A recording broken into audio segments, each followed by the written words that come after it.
तो हम लोग आज की क्लास में जो जटिल उत्तक है उसका जो सेकंड टाइप है जिसे हम बोलते हैं फ्लोएम वो पढ़ने वाले हैं, है ना। तो जो फ्लोएम है वो जटिल उत्तक के अंतर्गत आता है। जटिल उत्तक क्या होते हैं हम लोगों ने पढ़ा कि ऐसा स्थायी उत्तक जिसकी जो कोशिकाएं होती हैं वो विभिन्न आकृतियों की होती है, अलग अलग आकृतियों की होती है। तो ऐसे उत्तक को हम क्या कहते हैं? ऐसे उत्तक को हम लोग जटिल उत्तक कहते हैं। तो फर्स्ट जो इसका प्रकार होता है वो जाइलम, जो कि जल संवहन का काम करता है, और दूसरा जो प्रकार है वो है फ्लोएम। तो फ्लोएम के बारे में हम लोगों को पढ़ना है। 9th क्लास के अंदर आप लोगों ने चैप्टर पढ़ा भी है इससे रिलेटेड कि पादप उत्तक के जो प्रकार हैं वो एक आपके चैप्टर है, लेकिन इसके अंदर हम लोग अच्छे से पढ़ेंगे। इंपॉर्टेंट है, क्वेश्चन अगर आता है तो 4 नंबर का आता है। तो देखो जटिल उत्तक जो है फ्लोएम, उसको फ्लोएम जो है उसे दूसरा नाम जो है पोषवाह भी कहा जाता है। पोषवाह, पोष यानी पोषण, वाह यानी वाहक। मतलब यहाँ पर अगर मैं बात करूं कि ये प्लांट है, ये इसकी जड़ें हैं, ठीक है। तो पत्तियां जो है वो किचन होती है किसी भी पादप का, यानी मुख्य काम जो होता है भोजन बनाने का वो किसका होता है? पत्तियों का होता है, राइट। तो पत्तियों के द्वारा जो भोजन बनाया जाता है उसको विभिन्न भागों तक पहुंचाने का काम जो करता है वो कौन करता है? पोषवाह, वाहक। पोष वाह तोड़ते हैं तो पोष यानी पोषण, वाह यानी वाहक। तो ये जो फ्लोएम होता है या पोषवाह जिसे कहा जाता है, ये क्या करता है? पत्तियों से भोजन को विभिन्न जगह पर पहुंचाने का काम करता है, यानी भोजन का क्या करता है? संवहन करता।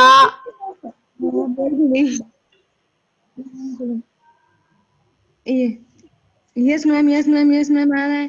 क्या है यस मैम?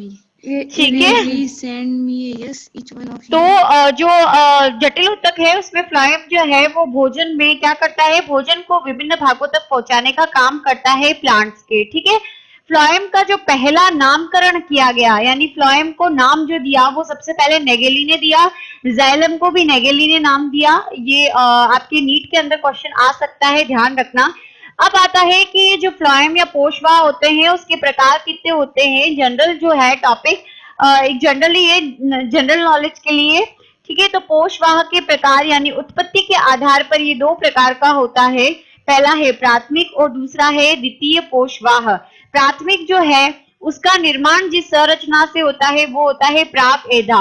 ये मैंने आपको जाइलम वाले में पढ़ाया था कि क्या होता है। अगर नहीं भी समझ में आता प्राक एधा तो हम लोग जब एनाटॉमी में डीपली पढ़ेंगे तब समझ में आ जाएगा कि प्राक एधा क्या होती है, ठीक है। और द्वितीय पोषवाह का निर्माण जो होता है वो होता है संवहनी एधा से। ये आपके कोर्स में एक्चुअली नहीं दे रखा आपकी बुक में, लेकिन ये आपके नीट में काम में आने वाले चीजें हैं, इसलिए मैं आपको बता रही हूँ, ठीक है। तो यहाँ पर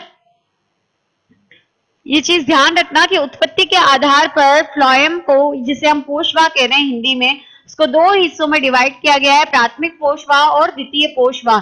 प्राथमिक पोषवाह या हम बोले प्राथमिक फ्लोएम जो है उसका उत्पत्ति होती है प्राकेधा से, और द्वितीय पोषवाह या हम कहें द्वितीय फ्लोएम उसकी उत्पत्ति होती है संवहनीय एधा से। क्या होता है आगे हम डीपली और पढ़ लेंगे इसको। फिर है प्राथमिक पोषवाह जो होता है या प्राथमिक जो फ्लोएम होता है उसको उत्पत्ति के विकास के आधार पर दो श्रेणियों में बांटा है, प्रोटोफ्लोएम और मेटाफ्लोएम। जो प्रोटो प से पहले, ऐसा फ्लोएम जो पहले बनता है वो प्रोटोफ्लोएम होता है, और जिसका निर्माण बाद में होता है वो क्या कहलाता है? मेटाफ्लोएम कहलाता है। समझ में आ गया? इसके बाद देखो फ्लोएम जो है उसके 4 तत्व होते हैं, मतलब जो कोशिकाएं होती हैं फ्लोएम के अंदर। जटिल उत्तक है यानी एक जैसी कोशिकाएं नहीं होगी, अलग अलग कोशिकाएं इसके अंदर क्या होगी? उपस्थित होगी। तो इसके अंदर 4 तत्व पाए जाते हैं, 4 ही जाइलम में होते हैं और 4 ही फ्लोएम में होते हैं। तो कौन कौन से तत्व होते हैं, कौन कौन सी कोशिकाएं इसके अंदर पाई जाती है? पहली होते हैं चलनी तत्व। चलनी तत्व में 2 चीजें आती है, एक होता है चलनी नलिका और चलनी कोशिका। इसे सीव एलिमेंट्स कहा जाता है। इंग्लिश में अगर देखते हैं हम तो सीव एलिमेंट्स के नाम से जाना जाता है। ये 2 प्रकार के होते हैं, चलनी नलिका यानी सीव ट्यूब्स, और ये सीव सेल्स, ठीक है, कोशिकाएं कहा जाता है। क्या है? चलनी नलिका जो है आवृत बीजी पादपों की विशेषता है। चलनी नलिका किसकी विशेषता है? आवृत बीजी पादप। आवृत बीजी पादप क्या होते हैं? यू नो ना, आवृत बीजी पादप जो होते हैं ऐसे पादप होते हैं जिनके बीज फल के द्वारा क्या होते हैं? ढके रहते हैं। तो आवृत बीजी पादपों की ये विशेषता है, यानी आवृत बीजी पादप के जो फ्लोएम होता है उसमें चलनी नलिकाएं पाई जाती है। फिर आता है चलनी कोशिकाएं। तो चलनी कोशिकाएं जो होती है वो अनावृत बीजी और टेरिडोफाइट्स प्लांट जो होते हैं उनके अंदर पाया जाता है। ये इस तरीके के क्वेश्चंस आपको नीट में पूछे जाते हैं बेटा, इसलिए these are very important points, एक नोट्स बन रहे हैं आपके, है ना। तो ये चीज ध्यान रखना कि चलनी कोशिकाएं जो होती है वो किन में पाई जाती है? अनावृत बीजी और टेरिडोफाइट्स के फ्लोएम के अंदर आपको देखने को मिलती है। फिर आता है सह कोशिकाएं।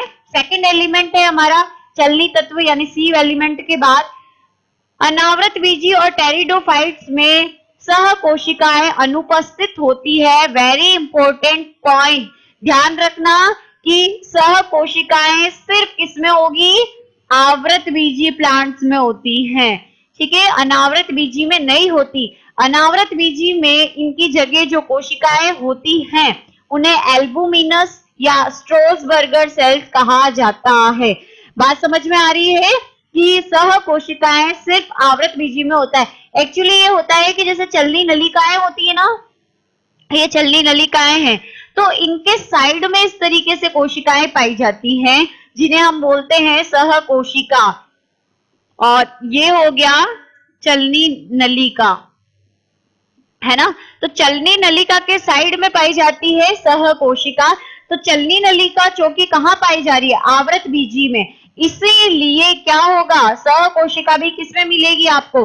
आवृत बीजी में। अनावृत बीजी और टेरिडोफाइट्स में ये क्या होगी? अनुपस्थित होगी, ठीक है। इनके बारे में हम डीपली पढ़ेंगे, जस्ट अभी मैं छोटे छोटे क्वेश्चंस बता रही हूँ। उसके बाद है फ्लोएम मृदुतक। एक बीजपत्री तने में ये अनुपस्थित होता है। एक बीजपत्री तने का जो फ्लोएम होता है उसके अंदर ये मृदुतक अनुपस्थित होता है। और फिर आते हैं फ्लोएम तंतु, ठीक है। अब बात करते हैं कौन सी जीवित होती है कौन सी मृत। तो फ्लोएम में सिर्फ ये मृत होती है, यानी फ्लोएम तंतु जो होते हैं वो मृत कोशिकाओं से बने होते हैं, यानी इनकी कोशिकाओं में जीव द्रव्य कोशिका द्रव्य नहीं पाया जाता, इसीलिए हम इसे मृत बोलते हैं। समझ आ रहा है? तो फ्लोएम तंतु जो होते हैं ये मृत होते हैं। एल्स ये तीनों जो है वो कैसी हैं? जीवित है। आ रही बात समझ में? जाइलम की अगर हम बात करते तो जाइलम में देखते हैं तो 3 कोशिकाएं मृत थी और 1 जीवित थी, है ना। तो जाइलम मृदुतक के अलावा जितनी भी ले लो, चाहे रेशे ले लो, जाइलम के अंदर जो पहली जो सेल्स थी वाहिनिका ले लो, चाहे वाहिका ले लो, सब में लिग्निन का जवाब था इसलिए मृत थे। लेकिन यहाँ पर 3 तो जीवित है और 1 मृत है, और वहां उल्टा था, वहां 1 जीवित थी और 3 मृत थी, है ना, जाइलम और फ्लोएम के अंदर। तो ये एक अंतर आपको पूछा जाता है जाइलम और फ्लोएम में, तो आप ये अंतर वहां पर लिख सकते हो, ठीक है। तो ये जो 4 कंटेंट्स होते हैं जिनसे फ्लोएम मिलकर क्या होता है? बनता है। तो अभी हम लोग जो है वो क्या करेंगे, किसके बारे में देखेंगे? फ्लोएम तंतु के बारे में। मैं आपको डायग्राम शेयर करती हूँ एक, तो वो डायग्राम आप देखो, उससे आपको इन चारों तत्वों की जो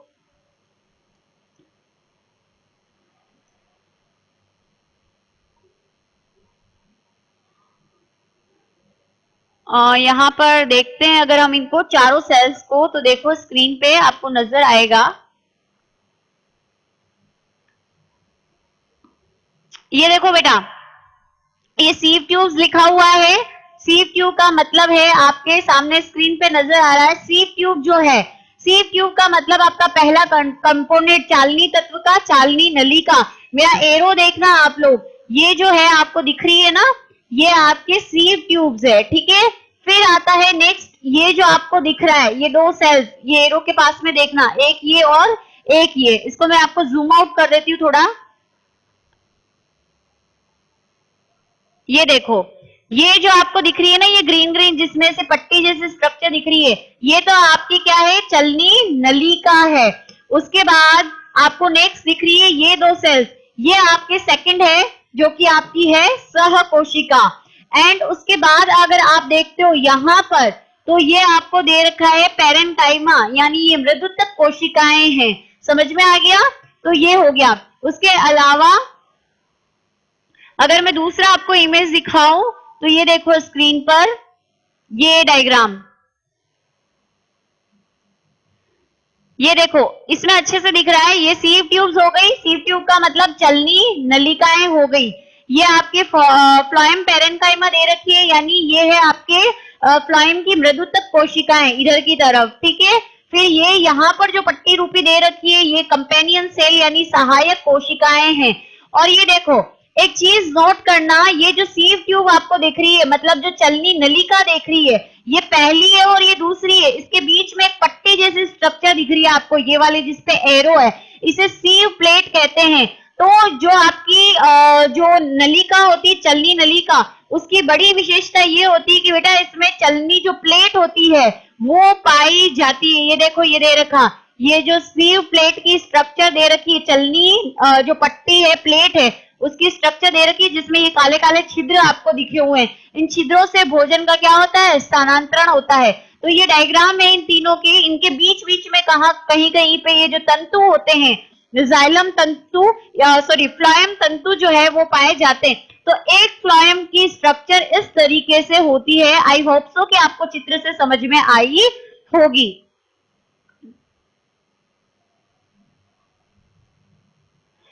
ठीक है, तो यहाँ पर ये चित्र था आपका। अभी हम लोग जो है इस फ्लोएम के चारों तत्वों को वन बाय वन देखते हैं कि कौन सी स्ट्रक्चर कैसी है। तो फ्लोएम जो होता है बेटा वो चार तत्वों से मिलके बना है। पहला आता है चलनी तत्व। तो पहले हम जो जिसके बारे में पढ़ने वाले हैं वो है हमारा चलनी तत्व।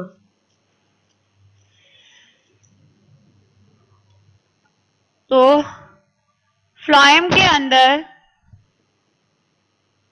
जो हम पहला कंटेंट पढ़ेंगे वो है चलनी तत्व। दो चीजें आती है, चलनी नलिका एंड चलनी कोशिका। तो अभी हम लोग पहले पढ़ेंगे किसके बारे में? चलनी नलिका, जो कि आवृत बीजी पादपों में पाई जाती है। तो चलनी नलिका क्या होती है बेटा? इसकी जो कोशिकाएं होती हैं इस तरह से हल्की लंबी होती है ना, जीवित कोशिकाएं होती हैं। उसके बाद इनकी ये जो अंतःभित्ति है, मतलब ये पहली कोशिका हो गई और ये क्या हो गई? दूसरी कोशिका हो गई, ठीक है। तो इनके बीच में ये जो ये दोनों की कोशिका भित्ति जहां पर जुड़ रही है, इसे बोला जाता है अंतःभित्ति, ठीक है। अब इस अंतःभित्ति पे क्या हो जाते हैं? इस तरीके से क्या हो जाते हैं? छेद आ जाते हैं, ठीक है। तो अब ये जब छेद आ जाते हैं, इस स्ट्रक्चर को हम बोलेंगे चलनी प्लेट। अभी जब मैंने बताया था आपको डायग्राम में, ठीक है, तो ये हो जाती है चलनी प्लेट। तो इसके अंदर क्या पाए जाते हैं? छिद्र, और दो कोशिकाओं के बीच में क्या उपस्थित होती है? चलनी प्लेट उपस्थित होती है, ठीक है। इसके माध्यम से क्या होता है? जो भोजन होता है उसका क्या होता है? आदान प्रदान होता है। अब ये जो छिद्र दिख रहे हैं आपको, उन्हें कहा जाता है चलनी छिद्र। समझ आया? इस प्लेट के अंदर जो छिद्र है, इसके माध्यम से जो कंटेंट होता है इधर से इधर और इधर से इधर जाता है। तो ये आपको ध्यान रखना कि जो चलनी नलिका होती है, यानी मैं अभी चलनी तत्व में आपको चलनी नलिका पढ़ा रही हूं। तो चलनी नलिका की जो कोशिकाएं होती है वो इलोंगेटेड होती है, लंबी होती है। उसके बाद इसके अंदर क्या पाए जाते हैं? जो अंतःभित्ति होती है उस पे छिद्र पाए जाते हैं, और छिद्र की उपस्थिति से ये चलनी प्लेट कहलाती है, और जो छिद्र उपस्थित होते हैं उन्हें चलनी छिद्र कहा जाता है। समझ में आया? अब नेक्स्ट क्या होता है? देखो पादप होते हैं बेटा, आप लोगों ने देखा होगा कि जब सर्दियां आती है तब कम सक्रिय हो जाते हैं। पादपों का जो विकास है वो थोड़ा धीरे हो जाता है। रीजन होता है कि एक कार्बोहाइड्रेट होता है वो इन छिद्रों को बंद कर देता है। प्लांट की जो कोशिकाएं होती है वो एक कार्बोहाइड्रेट को रिलीज करती है, और ये कार्बोहाइड्रेट जो है वो इन छिद्रों को बंद कर देता है। और ये नीट में आने वाला क्वेश्चन है कि कौन सा कार्बोहाइड्रेट बंद करता है? तो इस कार्बोहाइड्रेट का नाम है केलोस कार्बोहाइड्रेट, ठीक है। तो केलोस कार्बोहाइड्रेट जो है वो इन छिद्रों को क्या कर देता है, चलनी नलिकाओं के छिद्रों को बंद कर देता है, जिसकी वजह से भोजन का जो प्रवाह है या जो संवहन है, जो ट्रांसपोर्ट है, वो अच्छे से नहीं हो पाता। लेकिन जैसे ही गर्मियां आती है, बसंत ऋतु आती है, तो ये कैलोस जो है वो अपने आप क्या हो जाता है, नष्ट हो जाता है और छिद्र ओपन हो जाते हैं। इसकी वजह से बसंत ऋतु के अंदर, पतझड़ में तो पौधे कैसे हो जाते हैं, पतझड़ में आपने देखा होगा कि क्या होता है, पत्तियां गिर जाती है। उसका रीजन यही होता है कि एकदम जो प्लांट है वो पत्ती वहीन हो जाता है, आपको बिल्कुल सूखा सूखा सा लगने लग जाता है। उसका रीजन यही है कि जो छिद्र होते हैं वो क्या हो जाते हैं, बंद हो जाते हैं। समझ में आ रहा है, केलोस कार्बोहाइड्रेट के द्वारा किसके छिद्र, जो चलनी प्लेट है, चलनी नलिका के अंदर वो, ठीक है। फिर बसंत ऋतु जैसे ही आती है, गर्मियां बढ़ना शुरू होती है, तो ये केलोस हट जाता है, अपने आप नष्ट हो जाता है और यहाँ से जो भोजन का प्रवाह है वो क्या होता है, शुरू हो जाता है। ये तो इसका पहला पॉइंट हो गया केलोस वाला, ठीक है। फिर एक इंपॉर्टेंट पॉइंट ये है बेटा कि जो चलनी नलिकाएं होती हैं, इन चलनी नलिकाओं की मतलब इन चलनी नलिकाओं का जो केंद्रक होता है, जैसे जैसे एज बढ़ती है पौधे की, ठीक है, कोशिकाएं परिपक्व होती है, कहने का मतलब तब क्या होता है, ये जो चलनी नलिकाएं हैं उनका अपना जो केंद्रक है, मतलब ये चलनी नलिकाओं का अपना जो केंद्रक है वो क्या हो जाएगा, नष्ट हो जाएगा। अब इनका खुद का केंद्रक नष्ट हो गया, जैसे हमारे दिमाग में मस्तिष्क हमारा जो पावर ऑफ कंट्रोलर है, तो उसी तरीके से एक कोशिका का जो कंट्रोलिंग पावर जो मेन हम मानते हैं वो केंद्रक के पास होता है। बट अगर चलनी नलिका की कोशिकाओं के पास अगर केंद्रक नहीं है तो ये सरवाइव कैसे करेगी, आ रही है बात समझ में। तो उसके लिए क्या होता है कि चलनी नलिकाओं के साइड में क्या होती है, सहायक कोशिकाएं होती हैं, जो कि हम बोलते हैं कि हमारे फ्लोएम का क्या है, दूसरा तत्व है, कंपेनियन सेल या सहायक कोशिकाएं। तो ये इसके साइड में पाई जाती है, चलनी नलिकाओं के साइड में होती है सहायक कोशिकाएं या कंपेनियन सेल कहा जाता है। इनका जो केंद्रक होता है, इन कोशिकाओं का केंद्रक इस जो चलनी नलिका की जो केंद्रक की एब्सेंस में इसके कोशिका द्रव्य में जितनी भी एक्टिविटी होती है उनको कंट्रोल करता है। ये पॉइंट चीज ध्यान रखना कि चलनी नलिका जब जैसे ही मिच्योर होती है, उसकी एज बढ़ती है, वो परिपक्व हो जाती है, तो क्या होगा, इसका केंद्रक, चलनी नलिका का केंद्रक तो क्या हो जाएगा, नष्ट हो जाएगा। लेकिन इसकी जितनी भी क्रियाएं होती हैं उसका नियंत्रण फिर किसके पास आ जाएगा, इस चलनी नलिका के साइड में उपस्थित सहायक कोशिका। नाम ही इसका सहायक कोशिका है, मतलब सहायता देती है। सहायता कैसे दे रही है, चलनी नलिका का जो केंद्रक है उसको क्या कर रही है, ये हेल्प कर रही है। इसके केंद्रक की एब्सेंस में इसकी जितनी भी एक्टिविटी है, चलनी नलिका की कोशिका में जितनी भी क्रियाएं हो रही हैं उनको क्या कर रही है, नियंत्रित कर रही है। तो ये चीज ध्यान रखना, आपको क्वेश्चन पूछा जा सकता है कि चलनी नलिकाओं, परिपक्व चलनी नलिकाओं का कोशिका द्रव्य में होने वाली क्रियाविधि को कौन नियंत्रित करता है, तो आंसर इज सहायक कोशिकाओं का केंद्रक। आई होप सो कि समझ में आया होगा, ठीक है। अब ये जो आप देख रहे हो चलनी नलिका और सहायक कोशिका, इनकी ये जो कोशिका झिल्ली है बेटा, इसके बीच में एक तंतु रूपी संरचना होती है जिसे कहा जाता है प्लाज्मोडेस्मेटा,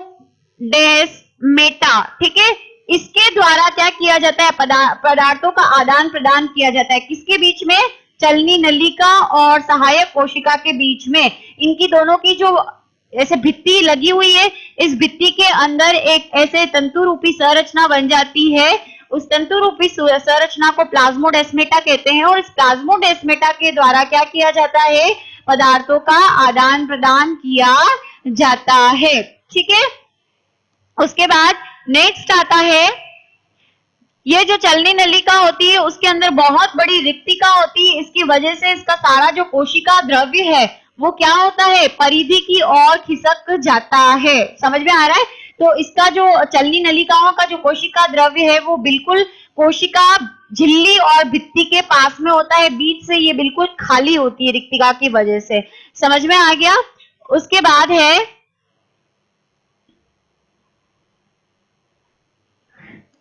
नेक्स्ट आता है आपके पॉइंट चलनी कोशिका। चलनी कोशिकाएं जो होती है वो किसमें पाई जाती है बेटा? अनावृत बीजी पादप और टेरिडोफाइट्स में। इसके अंदर इसकी कोशिका का एक हिस्सा नुकीला होता है, प्लस इनके ऊपर क्या पाए जाते हैं? छिद्र पाए जाते हैं। सरल जो छिद्र होते हैं वो पाए जाते हैं, और ये पाई जाती है किसमें? टेरिडोफाइट्स जो प्लांट होते हैं, अनावृत बीजी जो पादप होते हैं, उनमें पाई जाती है। समझ में आ गया? तो ये पहला हमारा कंटेंट है वो कंप्लीट होता है। उसके बाद आता है नेक्स्ट सहायक कोशिका। सहायक कोशिका जो होती है, अभी आपको मैंने फंक्शन बताया कि जैसे ये हमारी चलनी नलिका हो गई, ये इस तरीके से, ये हम इसको बोल देते हैं चलनी प्लेट है, ये चलनी नलिका हो गई, और चलनी नलिका के साइड में जो कोशिकाएं पाई जाती है इस तरीके से, उन्हें बोला जाता है सहायक कोशिका।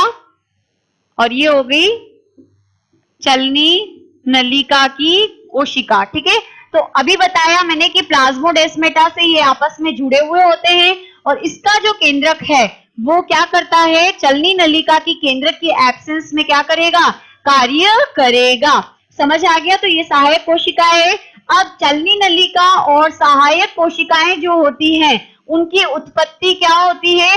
एक ही मात्र सेल, यानी जिस कोशिका से इनकी उत्पत्ति होती है वो एक ही होती है, इसीलिए इन्हें सिस्टर सेल्स के नाम से भी जाना जाता है। सिस्टर सेल्स कहा जाता है किसको? चलनी नलिका को और सहायक कोशिकाओं को। दोनों का काम क्या है? दोनों का काम जो है, सहायक कोशिका और चलनी नलिका का जो मेन काम है वो है भोजन का संवहन करना, यानी भोजन को ट्रांसफर करना। बट चलनी नलिका ले ले या चलनी कोशिका ले ले, उनके पास एक प्रोटीन होता है जिसको कहा जाता है पी प्रोटीन। ये क्या करता है? घाव को भरने में मदद करता है। समझ आ रहा है कि चलनी नलिका और चलनी कोशिका के पास जो प्रोटीन होता है पी प्रोटीन, वो घावों को भरने में मदद करता है। अदरवाइज अगर हम चलनी नलिका और सहायक कोशिका का मेन काम ले तो क्या है? भोजन को जो भोजन है उसको ट्रांसपोर्ट करने का काम जो है वो होता है। समझ आया? उसके बाद जो तीसरा कंटेंट है हमारे पास, चलनी नलिका हो गई, सहायक कोशिकाएं,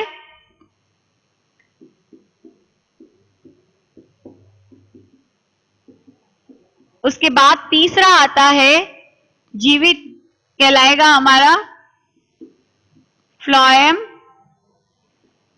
मृदुतक। एक बीजपत्री तना जो होता है उसके अंदर एब्सेंट होता है, और ये क्या करेगा?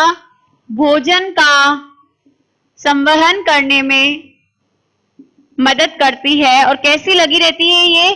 जैसे कि ये चलनी नलिका है, ये चलनी प्लेट हो गई, ये चलनी नलिका, यहां पर ये आपकी हो गई सहायक कोशिका। ठीक है, अब इसके साइड में आपको इस तरीके से फ्लोएम में क्या देखने को मिलेगी? फ्लोएम मृदुतक मिलेगी। ठीक है, तो भोजन का संवहन करने में क्या करती है? ये मदद करती है। और चौथा आपका कंटेंट होता है वो है फ्लोएम तंतु, जो कि कैसे होते हैं? मृत होते हैं। इन्हें ब्लास्ट भी कहा जाता है, फ्लोएम ब्लास्ट के नाम से भी जाना जाता है। और ये क्या करते हैं? चलनी और सहायक कोशिकाओं को सहारा प्रदान करते हैं। ठीक है, यहां पर इस तरीके से ये तंतु रूपी संरचना है जो कि क्या करेगी? चलनी और सहायक कोशिका को भोजन ट्रांसपोर्ट करने में मदद करेगी। तो ये आपका क्या है? फ्लोएम यहाँ पर कंप्लीट होता है।